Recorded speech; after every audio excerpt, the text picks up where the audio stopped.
In front of me is POCO F7 Pro, and today I would like to show you how you can set up screen lock.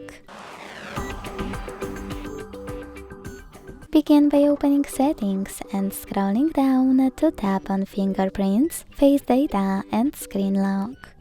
Then tap on Screen Lock here.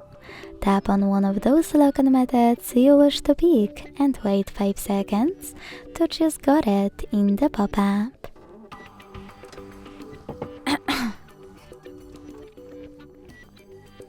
Now create your login method and repeat it to confirm it.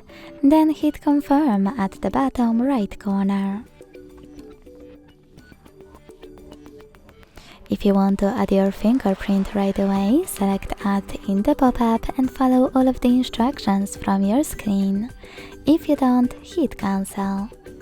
So now, when I switch off my screen and turn it back on, icons that pattern is required. Thanks so much for watching. If you enjoyed this video, don't forget to leave a like, comment and subscribe. Bye!